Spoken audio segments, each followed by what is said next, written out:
കൂട്ടാക്രമണമോ എന്ന ചോദ്യത്തിന് കൂട്ടാക്രമണമാണ് എന്ന കാര്യത്തിൽ ഒരു സംശയവുമില്ല. എന്തുകൊണ്ട് അതിജീവിത നേരത്തെ പരാതി നൽകിയില്ല എന്നതിന് കൃത്യമായ ഉത്തരമായിരിക്കുന്നു. പരാതി നൽകിയ ശേഷം, അത് മുഖ്യമന്ത്രിക്ക് നേരിട്ട് പോയി പരാതി നൽകിയ ശേഷം ഉണ്ടായിരിക്കുന്ന സംഭവങ്ങളാണ് ഇപ്പോൾ നമ്മൾ ചർച്ച ചെയ്തുകൊണ്ടിരിക്കുന്നത്.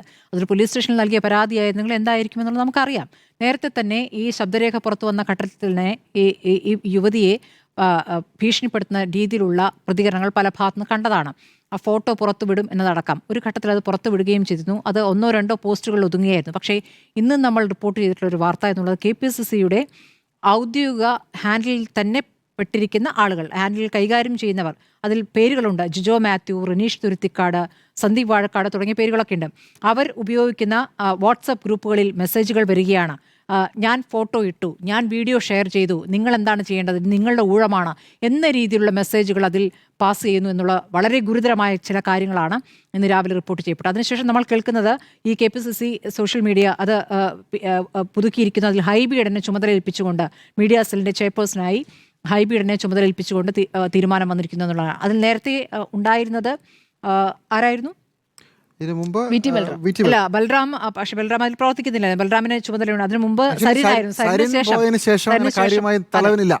അതെ. അതിനുശേഷം ബൽറാമിന് അത് ഏൽപ്പിച്ചിരുന്നു. ബൽറാമിന് അത് വയ്യ, തനിക്ക് താല്പര്യമില്ല എന്ന് പറഞ്ഞിരുന്നു.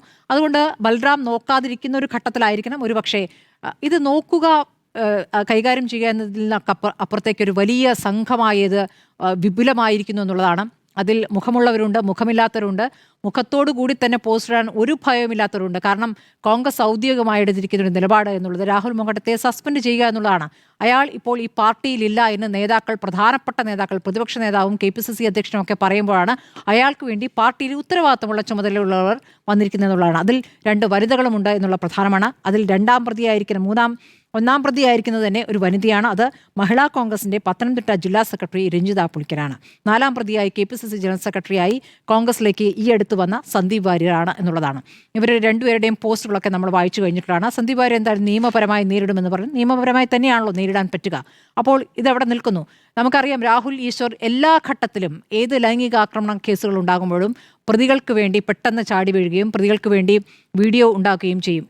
ഈ പെൺകുട്ടിക്ക് എതിരെ 12 വീഡിയോകളാണ് ഇയാൾ ഇതിനകം ചെയ്തിരിക്കുന്നത്. ഇത്രയും ദിവസങ്ങൾക്കുള്ളിൽ 12 വീഡിയോ. അപ്പോൾ അതിലുള്ളൊരു താല്പര്യം അത് എവിടെ നിന്നുണ്ടാക്കുന്നു? അയാൾക്ക് അത് സ്വയം തോന്നിയിട്ടാണോ, അതോ അതിനൊരു പ്രേരണയുണ്ടോ, അതിന് സാമ്പത്തികമായി തന്നെ ഒരു നേട്ടമുണ്ടാകുന്നുണ്ടോ? ഇതൊക്കെ തന്നെ പരിശോധിക്കേണ്ടതാണ്. ഏതായാലും അദ്ദേഹത്തിൻ്റെ ആയുധം, ലാപ്ടോപ്പൊക്കെ പോലീസ് പിടിച്ചു കൊണ്ടുപോയിട്ടുണ്ട്. AR ക്യാമ്പിലേക്ക് ചോദ്യം ചെയ്യാനായി കൊണ്ടുപോയിരിക്കുന്നു. അപ്പോൾ എപ്പോഴും പ്രതികൾക്ക് വേണ്ടിയുള്ള ശബ്ദമായി രാഹുൽ ഈശ്വർ എത്തുന്നു എന്നുള്ളതാണ്. രാഹുൽ ഈശ്വർ മാത്രമല്ല കേട്ടോ, ഇപ്പോൾ മെൻസ് അസോസിയേഷൻ എന്ന് പറഞ്ഞൊരു ഒരു സംവിധാനം കൂടി വന്നിട്ടുണ്ട്. അതായത് ഏത് ക്രിമിനലുകളും ജയിലിൽ നിന്ന് ഇറങ്ങുമ്പോൾ അവർക്ക് പൂമാല ഇടുക, അവരെ സ്വീകരിക്കുക, ഞങ്ങൾ കൂടെയുണ്ടോ എന്ന് പറയുക. അപ്പം നമ്മൾ വിചാരിക്കും അവർ കുറച്ച് സംഘമല്ലേ എന്ന്. അങ്ങനെയല്ല, അവരുടെ പ്രവർത്തനം ഈ സാമൂഹ്യ മാധ്യമത്തിലൂടെ പ്രവർത്തിക്കുന്നു. അതിൽ സ്ത്രീകളടക്കം പ്രവർത്തിക്കുന്നു, ഉത്തരവാദപ്പെട്ടവരടക്കം പ്രവർത്തിക്കുന്നു. അതിനുശേഷം അതെങ്ങനെയാണ് ഒരു വലിയ കൂട്ടത്തിൻ്റെ പ്രതികരണങ്ങൾ ഈ പറയുന്ന പരാതിക്കാരിക്കെതിരെ ഒരു തരത്തിലുള്ള അഭിപ്രായ രൂപീകരണം ഉണ്ടാക്കുകയാണ്. അതായത് പൊതുസമൂഹത്തിൽ ഒരു അഭിപ്രായ രൂപീകരണം ഉണ്ടാക്കാൻ ഇവർക്ക് വലിയൊരു പങ്ക് വഹിക്കാനാകുന്നുണ്ട്. അവർ ചെന്ന് ഈ യുവതിക്കെതിരെ അവരുടെ ക്യാരക്ടർ അസാസിനേഷൻ നടത്തിക്കൊണ്ട് അതാണ് ശരി എന്ന രൂപത്തിൽ പറയുന്നു. ചിലരെങ്കിലും അത് ശരിയായിരിക്കാം എന്ന് വിശ്വസിക്കുന്ന രൂപത്തിലേക്ക് വരികയും അങ്ങനെ ഒരു വലിയ സംഘത്തെ ആ രൂപത്തിൽ, സമൂഹത്തിൽ തന്നെ ഒരു വലിയ നെറേറ്റീവ് ഉണ്ടാക്കുക, ഒരു വലിയ സംഘത്തെ ആ രൂപത്തിലേക്ക് ആക്കി മാറ്റുകയും ചെയ്യണം. അപ്പോൾ സമൂഹത്തിൽ തന്നെ ഭിന്നിപ്പുണ്ടാക്കുന്ന രീതിയിൽ, അതായത് സ്ത്രീപക്ഷ നിലപാട് തന്നെ തെറ്റാണ്, അത് ചെയ്തുകൂടാ എന്നൊരു മോശം സന്ദേശം നൽകുന്ന ഒരു വലിയ സംഘമായി പ്രവർത്തിക്കുകയാണ്. നമ്മൾ മനസ്സിലാക്കേണ്ട കാര്യം, കോൺഗ്രസിന് നടപടിയെടുക്കാൻ പറ്റാത്തതെന്നുകൊണ്ടാണ്. കോൺഗ്രസിൽ പ്രധാനപ്പെട്ട നേതാക്കളെ വെറുതെ വിട്ടിട്ടില്ല, പ്രതിപക്ഷ നേതാവിനെ വെറുതെ വിട്ടില്ല, പ്രതിപക്ഷ നേതാവിൻ്റെ കുടുംബത്തെ വെറുതെ വിട്ടിട്ടില്ല. അപ്പോൾ ഇവർക്ക് ഇതിനൊരു മടിയുമില്ല എന്നുള്ളതാണ്. അപ്പോൾ അതുകൊണ്ട് തന്നെ ഒരു ഘട്ടം വരെയെങ്കിലും കോൺഗ്രസ് ഇത് പ്രതികരിക്കാതെ മാറി നിന്നിരുന്നു. പ്രതിപക്ഷ നേതാവിന് ഒരു ഭയക്കുന്ന രീതിയിലേക്ക്, ആ രൂപത്തിൽ കുടുംബത്തെ ആക്രമിക്കുന്ന രീതിയിലൊക്കെ വന്നു കഴിഞ്ഞാൽ ആരായാലും ഒന്ന് പതറിപ്പോവും. ആ രൂപത്തിലേക്ക് വന്നു എന്നുള്ളതാണ്. ഇപ്പോൾ ഇതാ രാജ്മോഹൻ ഉണ്ണിത്താന് മുന്നും പിന്നുമില്ല, അദ്ദേഹം പ്രതികരിച്ചിട്ടുണ്ട്. അദ്ദേഹം പറയുന്നു, ഇത് ഏതെങ്കിലും സൈബർ കൂട്ടത്തിൻ്റെ ആക്രമണം മാത്രമല്ല, അതിന് പിന്നിലൊരു അതിനെ ചലിപ്പിക്കുന്ന ഒരു ശക്തിയുണ്ട്. ആ ശക്തിയുടെ കാര്യം, അതുമായി ബന്ധപ്പെട്ട വിവരങ്ങൾ തൻ്റെ പക്കലുണ്ട്, വാർത്താസമ്മേളനം നടത്തി വെളിപ്പെടുത്തുമെന്നാണ് പറഞ്ഞത്. അതൊരു മുന്നറിയിപ്പാണ്. ആ മുന്നറിയിപ്പ് കേട്ട് ഈ തരത്തിലുള്ള നിർദ്ദേശം കൊടുക്കുന്ന ആരെങ്കിലും ഉണ്ടെങ്കിൽ അതിന് തടയിടുകയാണ് വേണ്ടത്.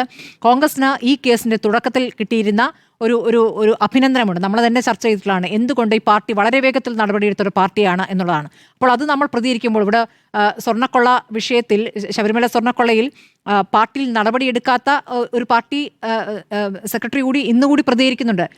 അത് എന്താണ്, ഇപ്പോഴും അതിൽ തീരുമാനമെടുക്കാൻ ആയിട്ടില്ല, മുഴുവൻ വരട്ടെ, അത് പാകമാകട്ടെ എന്നാണ് പറയുന്നത്.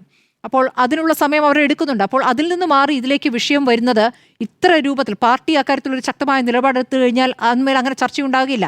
രാഹുൽ മാങ്കൂട്ടത്തിൻ്റെ പോലീസ് പോകുന്ന അത് ചർച്ച ചെയ്യുമെന്നല്ലാതെ നേതൃത്വത്തിനെതിരെ അങ്ങനെ ഒരു വിമർശനം ഉണ്ടാകുമായിരുന്നില്ല. പക്ഷേ ഇപ്പോൾ വിമർശനം വരുന്നത് എന്തുകൊണ്ടാണ്?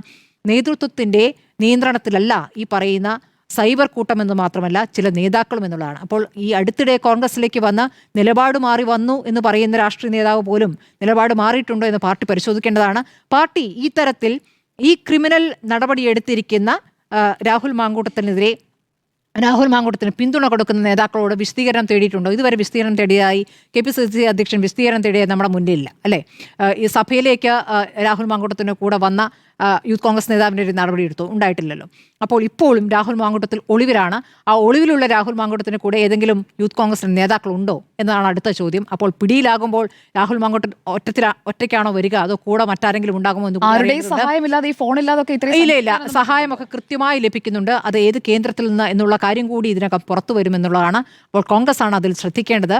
കൂട്ടാക്രമണമാണ് എന്ന കാര്യത്തിൽ ഒരു തർക്കവുമില്ല, അതിൽ നമുക്കും ഒരു തർക്കവുമില്ല അല്ലേ?